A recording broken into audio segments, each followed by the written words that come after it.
কোণারক মন্দির ধ্বংস হবার কারণ কি ছিল? কোণারক মন্দির ধ্বংস হবার কারণ খুঁজতে গিয়ে বিভিন্ন জন নানা রকম কারণকে সামনে এনেছেন। সমস্ত বিশ্লেষণকে অনুধাবন করার পর অন্তত এমন তিনটি কারণ আপনার সামনে চলে আসবে যাকে আপনি অগ্রাহ্য করতে পারবেন না। যার মধ্যে একটি কারণ হলো বাস্তু ত্রুটি, আরেকটি কারণ হলো চৌম্বক পাথর এবং অন্য কারণটি হলো মুসলিম আগ্রাসন। বাস্তু ত্রুটি। এই মন্দিরের নির্মাণে এমন কিছু স্থাপত্যগত ত্রুটি হয়েছিল যা বাস্তু নিয়মের পরিপন্থী ছিল, আর তাই এই মন্দির সময়ের আগেই ভেঙে পড়ে। বাস্তু পণ্ডিতরা যে সমস্ত নির্মাণজনিত বাস্তু ত্রুটির কথা উল্লেখ করেছেন সেগুলি হল: মন্দিরের ডিজাইনকে রথের আকৃতি দিতে গিয়ে ঈশান কোণ ও অগ্নিকোণকে খণ্ডিত করা হয়েছিল। পূর্ব দিক থেকে দেখলে দেখা যাবে ঈশান কোণ ও আগ্নেয় কোণ কেটে আকৃতি উত্তর পশ্চিম কোণ এবং দক্ষিণ পশ্চিম কোণের দিকে এগিয়ে গেছে। মূল মন্দিরের পূর্ব দিকের গেটের সামনে একটি নাচের মঞ্চ রয়েছে যা পূর্ব দিককে অবরুদ্ধ করে। দক্ষিণ পশ্চিম কোণে দেবীর মন্দিরের তুলনামূলকভাবে নিচু।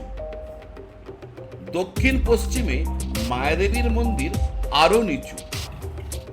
বাস্তুশাস্ত্রের নিয়ম অনুসারে দক্ষিণ পশ্চিম কোণকে সর্বদা উঁচু রাখতে হয়, নিচু নয়।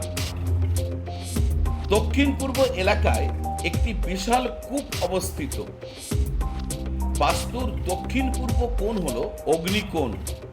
এই কোণে জলের কূপ বাস্তুর নিয়মের পরিপন্থী। দক্ষিণ ও পূর্ব দিকে বিশাল গেট রয়েছে, যার কারণে মন্দিরের কর্মকাণ্ড স্থগিত হয়ে গেছে। চৌম্বক পাথর। সূর্য মন্দিরের চূড়ায় একটি চৌম্বক পাথর ছিল যা মন্দিরের সমস্ত কাঠামোকে নিয়ন্ত্রণ করত।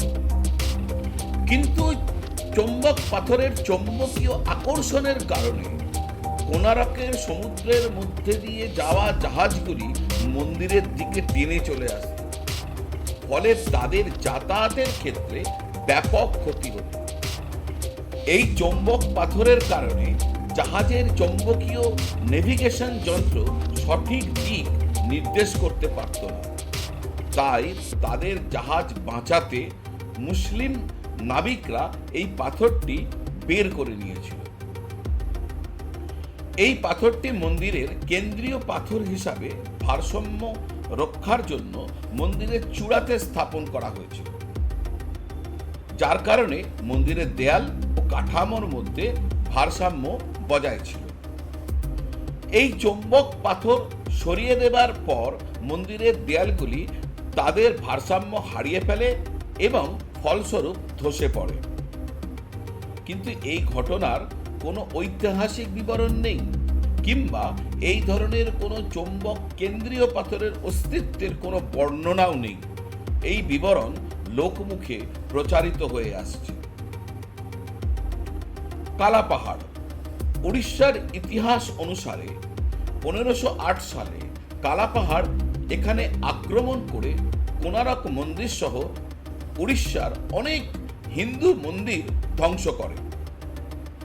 যদিও কোণারক মন্দিরের 20 থেকে 25 ফুট মোটা দেয়াল ভাঙা অসম্ভব ছিল, তবুও তিনি কোনোভাবে দধিনৌতি মানে খিলানের শিলা সরাতে সক্ষম হন, যার ফলে মন্দিরটি ভেঙে পড়ে। দধিনৌতি অপসারণের ফলে মন্দিরটি ধীরে ধীরে ভেঙে পড়তে থাকে এবং ছাদ থেকে ভারী পাথর পড়ার কারণে মুখশালার ছাদও ধসে পড়ে। আজ এই পর্যন্ত।